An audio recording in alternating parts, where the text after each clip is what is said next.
Welcome to the Wholesaling Inc. podcast, America's #1 podcast for new real estate investors, where finding discounted properties is the most proven path to financial freedom. I am your host, Brent Daniels, and I am telling you, if I can do it, so can you. So let's get started. My guest today has done over 500 wholesale deals in 40 different states. He's also the owner of Batch Skip Tracing. It is my absolute pleasure to introduce Mr. Jesse Burrell to the Wholesaling Inc. podcast. Say hello. Hello, everybody. Thank you so much. Thank you for having me, and your energy is infectious, my man. Like, well, I love it. Well, I'm excited. I'm excited to have you here because not only have you done deals virtually all over the country, which I think is a hot topic for a lot of people, especially that are in kind of smaller markets where they don't feel like they can really build the momentum to hit their financial goals. Right. Or on the flip side, they're in such a big market that there's huge groups that spend millions and millions and millions of dollars on marketing, right, and kind of push everybody else out because they just outspend them. You know right. what I mean? Yeah. And you've had a lot of experience with this. I absolutely have. Yeah. So tell us about you. Tell us your background. How did you get into being a real estate investor, being a real estate wholesaler? Okay, I'll try to make this, it's a longer story than most, but I'll try and make it short. Yeah. 2014, I was graduating college. I was working in golf to become like a golf teacher, so teaching people, you know, how to hit golf balls. Mm-hmm. And I worked out a bunch of courses, and I was like, this is not what I want to do. I got to wake up at 4:30. I'm making $16 an hour, mm-hmm, and I have no social life. This sucks. And my friend, she got into real estate working for an investor. Yeah. And she's just talking about how great it was. They're flipping houses. They're doing rentals. And I was just like, hey, you know, if anything ever comes up, I'm looking for something. I've always thought real estate was kind of cool. So they have a position. I get hired, and I don't even know what escrow is. Right. I mean, I know nothing. My parents owned a couple rental properties and had some stuff, and apparently I didn't care that much. Right. But I didn't know anything. So I pretty much, what I did, I worked for them for a year. And I pretty much underwrote deals, looking for flips on the MLS, and this was back in 2014. Mm-hmm. And that's all I did. I was pretty much just an underwriter and offered on the MLS. So you're there for a year, and I think this is really important because I think that being able to understand the business and not necessarily have to put out a lot of money to be able to do that for the first 6 months, year, whatever it is a great way to get your experience in the business. You know what I mean? And to be able to get the confidence that you need moving forward to say, wait a second, can I do this myself? Right. Is it in your core to do it yourself? And obviously it was. So you're there a year. You're making okay money? I made $36,000. Okay. And I thought that was awesome at the time.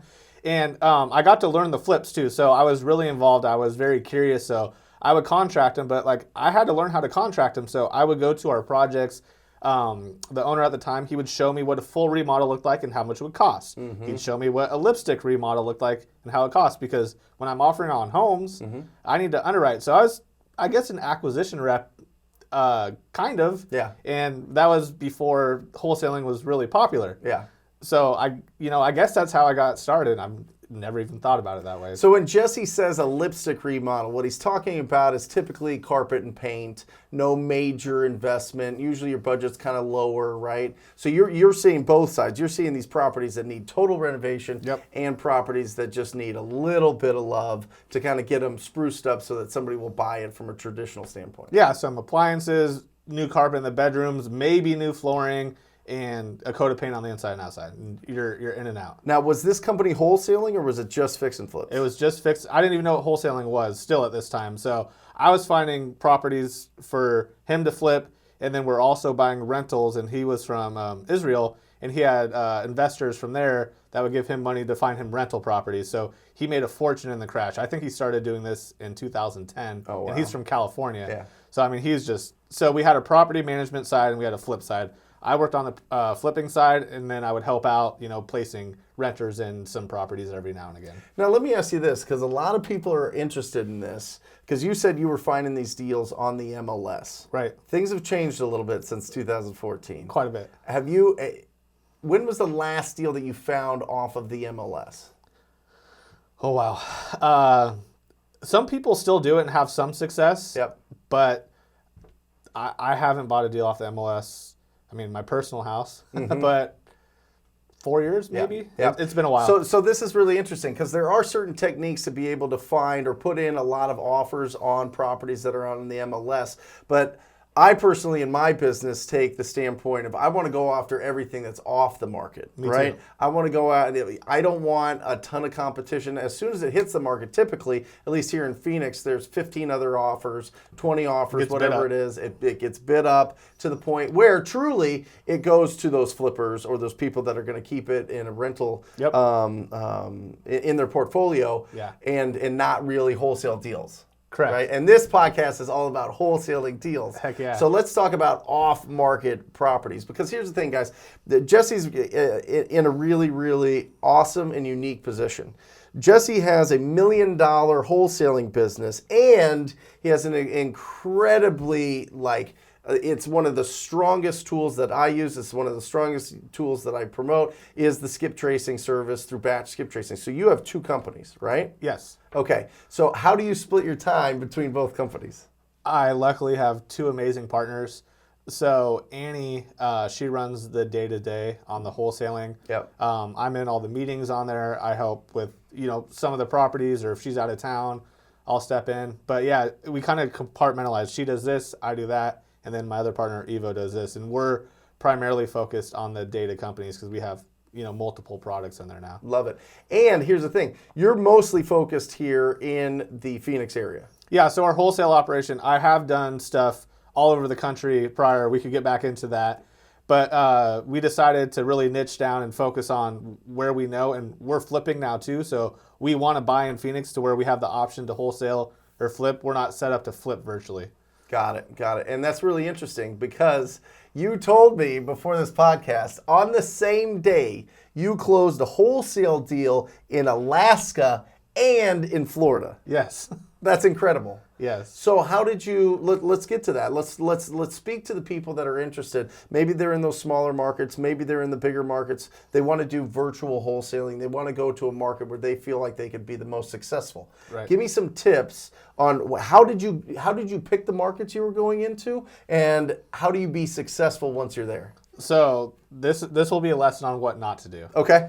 So we were doing, a lot of people know PPC or, paid ads on Google. Yep. We were doing, so the broader you go, the cheaper it is. Mm-hmm. So me and my partner at the time decided to do the whole country because it's way cheaper. So we were having to constantly learn new markets, new buyers. We made it work and bootstrapped it. Yeah. But there was no systems in place because we don't know where our leads are coming from. So I'm sitting there on Bigger Pockets having a pro account, basically finding the biggest players in these cities, reaching out to them, skip tracing them, which we were doing at that time. Yeah. And then also, doing a mile radius around where we got the property and calling flippers that were actively flipping.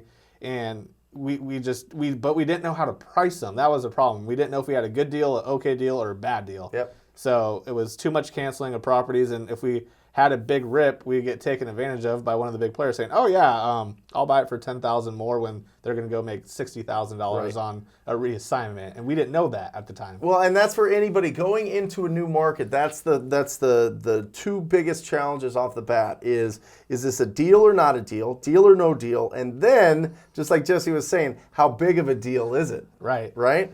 So my advice for people that are going to go into a new market is, I would build a buyer's list and boots on the ground first. Okay. Like absolutely the first thing I would do, because when you start reaching out to buyers saying, "Hey, I'm going to be, having 3 to 5 deals a month consistently for you. What are you looking for?" Like actual flippers, not other wholesalers. I could find flippers, and they're going to tell you the areas to market in. They're going to tell you the hot areas where, if there's in other markets. So like in Memphis, for example, there's like areas to where you don't market to, like that's marketing dollars spent to where people don't buy in these little pockets, and you need to learn that first so you can learn, okay, where do I want to market to, and also what type of prices are people, actual flippers, paying, so you know what a deal and not a deal looks like. Got it.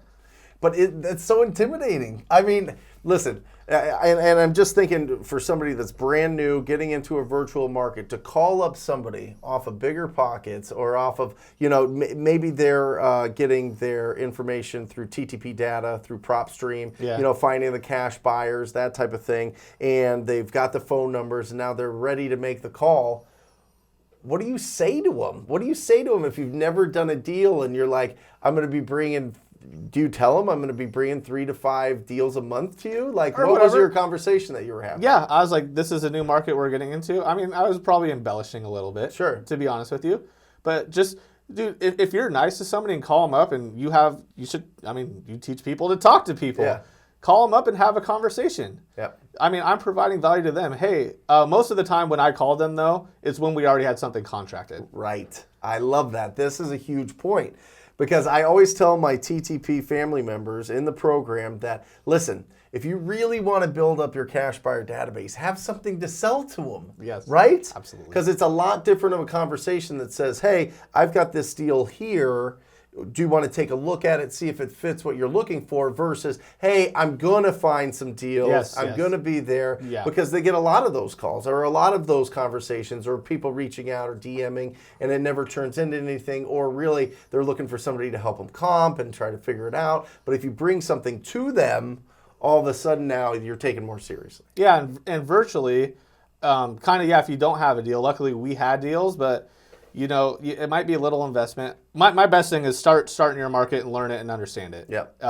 But if you're going to start virtually, hopefully I would do something maybe a couple hours away, a bigger city, and drive to the RIAs and go meet the people to where you could actually have a face-to-face and then ask those questions. That's what you're supposed to ask at a RIA is, what are people buying at? What's this? What's that? Yep.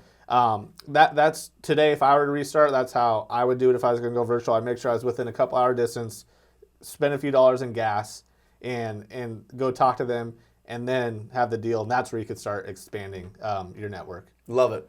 Love it. And I think, having that face-to-face conversation, they can see that you're sincere. They can see that you're a real person, that you're actually doing the work. You know, I mean, you have to explain to them that you're doing the work. And I think that's why I love, telling, if I'm having that conversation, if I was brand new having that conversation and I come up to you at a RIA, I would tell you, listen, Jesse, I know you don't know me, but for 3 hours a day, all I'm doing is calling homeowners to find the really good deals. Yeah. If I find a really good deal, can I bring it to you? I would say absolutely. Right? Yeah. You know what I mean? But if you're just like, well, I'm going to try to figure it out and try to find some deal, like, have a specific plan. Yes. If you're showing that you're that hungry, wolf out there. I love it. And you're just going and you're going and you're going and you're being proactive, the people that have the money, the people that have big databases, the people that can open up doors for you are going to be so impressed that you're being proactive that what other choice did they have? No, I don't want to see your deals. Right. Of course they want to see the deals. And if I see them putting all this effort and telling this to me, I'm going to want to help you. Yep. Like, the people that are getting new and hungry and do whatever it takes, I will actually go out of my way to be like, this is why I don't think it's a deal, and this is maybe something you could do better next time, or, what do you need help with? Like, the people that, if you came up to me like that, I would happily help you. Absolutely. I'm telling you. Well, and it's really interesting because I think going to a RIA meeting, going to a meetup, going to some of these Bigger Pockets meetup, whatever it is in your market is super important. 100%. But you can't just sit back and be quiet. You've got to network. And I think the issue that most people have is, I don't have anything to offer. I don't have anything to say. I'm going to just go up to them and try to take, and they're going to stiff arm me, or they're not going to like me, or whatever else. If you go with this approach of, I want to give you deals, will you help me out? I'm doing the work. I'm already doing it. It's going to open up those doors. So this is kind of funny. So what I did is, when I got started, I didn't have anything to offer, but I went to this one RIA to where it was like, bring your own beer or something. I bought a 24-pack and I went up to everybody. I was like, tell me what you do and I'll give you a beer. Yeah. That was all I had to offer at the time. Right. But it was just a icebreaker to, like, could I get your business card, get a beer, and see if we could help each other, or if I could even learn something from you. If you stroke someone's ego, it goes a long way too. Right. So it's just literally having the confidence, everybody started not knowing what they were doing. And Right. I think sometimes new people forget that I didn't know what I was doing at one time, and I was in your shoes. It's just having the courage to go up and talk to somebody. And you don't have to take. Just go have a conversation. Yep. That's it. Well, and I think it's important, and I keep saying this because I think that this is so true, is there are no secrets. There's just things you don't know yet. Yes. Right? 100% agree with that. I mean, that is what it is. I mean, truly, there are no secrets to this business. It's just things that you don't know yet. So that's why I encourage people, listen to the podcast, go to meetups, and more importantly, get on the phone, have a quality conversation with distressed property owners. Yes. Like if you're starting with nothing, you don't have a huge budget, what other options do you have? Bootstrap it, baby. Bootstrap it.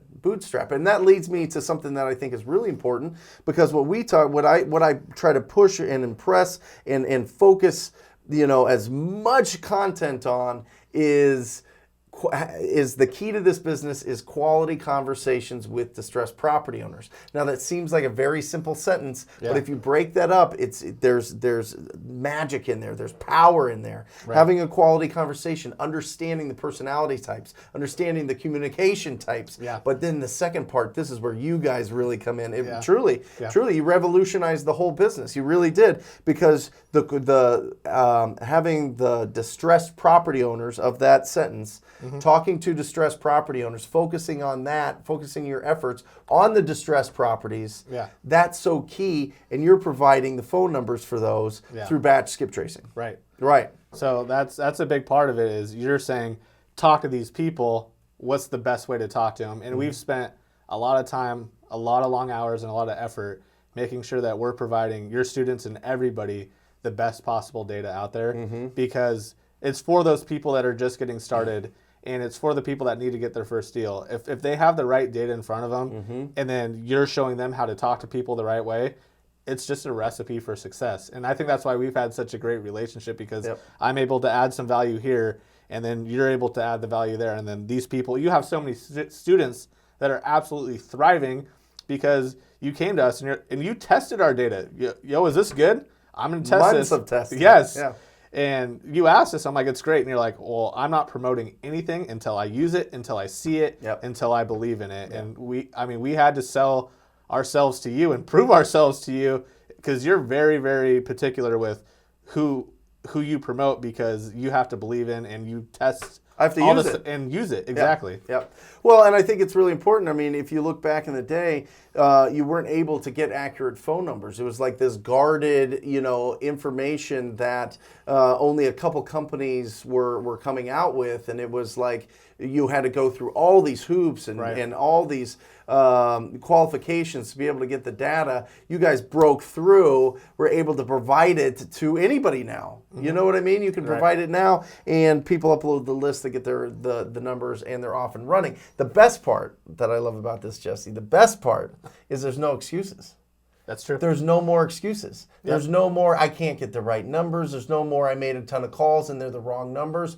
No, the information's right. The information is strong. So now, really, it has exploded people's opportunity to come into this business, get a distressed property list, even if they're driving for dollars, if they're going for pre-foreclosures, if they're going for tax defaults. I mean, there's a ton of different lists that you can go after, and now they can get the accurate information. They can have those conversations today. As opposed to, taking so much time or, just finding different methods to market to these people to try to get them to call them. Right. And the big thing is that I took from what you just said is when someone's driving for dollars, they're spending all this time. If you go to a bad data source, when you just spent 10 hours getting 100 phone numbers of really making sure it's a distressed property or fits your criteria, and then you're calling the wrong people, I mean, I feel awful when people do that. Because it's just unfortunate, because they're doing everything right, but like one little thing. And it's just like, if you can't get a hold of the right person, they can't talk to anybody. And that's what you preach, is like, there's a data side and there's a talking side. And when you marry that together, your students have crushed it. And I'm lucky to have met a bunch of them, and they've praised you, and they've like thanked us too. And it's very rewarding knowing that all the hard work we put into making sure we're giving the best products and services we can, that they're happy with us. Love it. that's what makes my day, to be honest with you. And guys, if you're interested in putting a face with a voice, go to Brent Daniels Real Estate in YouTube. You can watch this whole interview there. Let's talk about the deal you just sold me. You just made a ton of money on me. I did happily. Yes. Actually. So Jesse and I work Jesse owns this building, owns this whole thing, owns this is like the Mecca in Phoenix where people come into every single week. If you're part of my TTP program, every Friday, the doors are open for you to come in. We have $4 million wholesale companies under one roof here. We've got the best data company on the planet here, and we open it all up for the TTP family members, the TTP students. And it's just been absolutely phenomenal, but it was an easy sell for you once you got this deal. So why don't you walk through your wholesaling? So yeah, this was a fun deal, and I didn't even go to sell it to you. That was the best part. So we get we do quite a bit of texting, calling, and RVMs. This was a text lead that came in. My acquisition. Who do you use for texting? We have our own texting platform now. It's built inside our lead stacking software, batchleadstacker.com. Okay. So basically, what we did was we texted somebody, and this guy is building a new custom home. It was a it was a very nice house in Scottsdale, Arizona, and he pretty much just wanted to basically make like $10,000 off of what he bought it for in 2012. Right. So my acquisition rep is like, wow, this is crazy. And right when he locked it up, I was just in a great mood. I came up to you, and I guess I was the disposition agent on this one. I'm like, yo, we got this sweet deal in Scottsdale. I guess I'm just talking to people. Yep. And I was like, I'm really excited to sell it. It's going to make for a great Airbnb. Worst case scenario, we could flip it and make $60,000 doing literally nothing to the property. Right. And then you just kind of, your ears perk, and you're like, I'm looking for one of these. Yeah. And you're like, what are you going to market it at? What are you going to do? And then that was kind of that. And then you came in Monday morning and you pretty much are like handed me a formal offer. Yeah. This is what I'll pay. Yeah. And I was like, all right, well, I think we could get a little bit more. Let me market it for a week. And like the next day, I'm just like, you know what? Let's just give it to you. I know you're going to buy it. And we ended up making $36,000 selling it to you. $36,000. Let's ring Yes. this thing. Yes, and I'm going to ring it because I got a phenomenal property, and it was just from being in this building. So it's absolutely just talking incredible. to each other. Like I literally don't ever go and you don't do a ton of flipping anymore, and you're more wholesale specific. Yep. So I was just like excited, like, Brent, I got this deal. And you're like, yeah, I want that one. Yeah. and that was it. I mean, guys, listen, here's the thing. Like when it comes to being able to find the right cash buyers for your property, the more people that you talk to, you literally, like when you are just getting going, when you're building up your cash buyer database, you have got to get your lists of these cash buyers, and you got to just be pounding the phones in the beginning until you have thousands and thousands and thousands of people in your cash buyer database, which you definitely can. If you have if you're looking for any instruction on that, go to the YouTube channel, listen to this podcast. We do it all the time. We talk about it all the time, and check out some of the videos there for building your cash buyer database. But if you're getting your first couple deals and you need a solid cash buyer, you pick up the phone and call them. Just talk to them. Have a face-to-face meeting. Go to a meetup with it. You know what I mean? Once you get that deal, if you don't sell that deal, and it is a true deal, you got it at the right price, and you can't sell that deal, it's because you were afraid to pick up the phone and call those cash buyers and put it in front of them. You do not have the permission to be afraid in this business. Not if you listen to this podcast, not if you're watching the YouTube channel. You've got all the skills and tools and talents that you need to be able to sell these properties. So get out there, get your properties sold. There should be no excuse whatsoever to do it, and it's just that easy. I want to reiterate that is you obviously want to keep building up your buyers list with emails and phone numbers. You could text these people, they opt in. You could send them email blasts. But at the beginning, while you're working on all those methods that you're teaching them, call people, have a few strong buyers, and then market to the areas that they buy in, because then you have that buyer. You're not like, I don't have anybody to sell to. That's kind of alludes to back to what I was talking about at the beginning, is talk to the people and start your marketing around the core group of real buyers you have, not other wholesalers, flippers. You need to, or buy and hold people are actually the best people to sell to because they're going to pay a little bit more than a flipper because they're going to put it into their portfolio, and they're super happy because they still buy on the MLS, dude. So like you want those fat rips, buy and hold people. I'm telling you guys, buy and hold people, talk to them. Yep. All right, so I take away everything. I give you $500. I drop you into the middle of the country. Doesn't matter, okay? I'm going to drop you into Nebraska, okay? You got $500. How do you get your first deal? How do I get my first deal? That's a great question. I'd probably be pretty resourceful. I don't even know if I'd use the $500 with what I know now. Okay. I would literally learn the market real quick, and I would. How do you do that? How do you learn it? Say you're in Omaha, Nebraska. Okay. How do you know where cash buyers are buying? So this all keeps going full circle. I would go to some meetups. I would meet some people.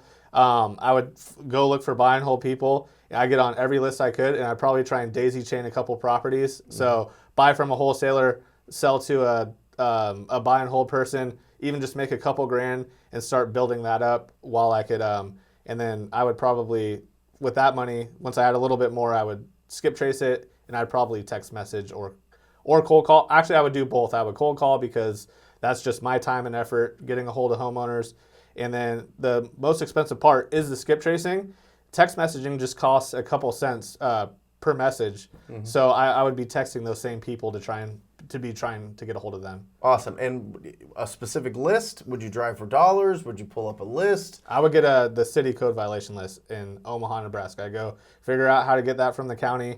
I would skip trace that, and that's the best list because we have obviously a ton of data in Phoenix, and we do a bunch of list stacking, which we're not going into right now. Right. But the people that are on most of the multiple lists come from code violations. It's someone that's vacant or something that's boarded up, or people that are behind on their taxes. They're highly on this list for multiple distress points is on the code violations. There's a city violation to that property. Like that's a list you want to get, and you want to call, and you want to text them, and you want to harass them because these people are more likely to have to sell their home than a high equity list in a zip code. Yep. Like you want to target distressed people. Love it. As you say. And you could do that for under 100. A list. So in Phoenix here, that code violation list cost me $12.50. Right. $12.50. Now I have $487.50 to text people and call people and talk to people, and it's not rocket science, you guys. Like I'm telling you, it's action. Yep. That's it. I love it. Well, thank you. Thank you for being on here, guys. Definitely check out batchskiptracing.com and batchleadstacker.com. That one we've implemented it in our business. We're not getting into it now because it's advanced and it is incredible, but it is one of the tools that we cannot live without now. So definitely check that out if you guys are getting those consistent deals every single month. And if you are interested in joining the most proactive group in real estate investing, it is the TTP program. Go to wholesalinginc.com/TTP. That's wholesalinginc.com/TTP. Scroll down, check out what the program's about. Check out all the testimonials. If it feels good in your gut, sign up for a call. I look forward to working with you personally. So that's it. Thank you, Jesse. That was incredible. Hope you guys got an extreme value out of this. And until next time, guys, I encourage you to talk to people. Love you. See ya.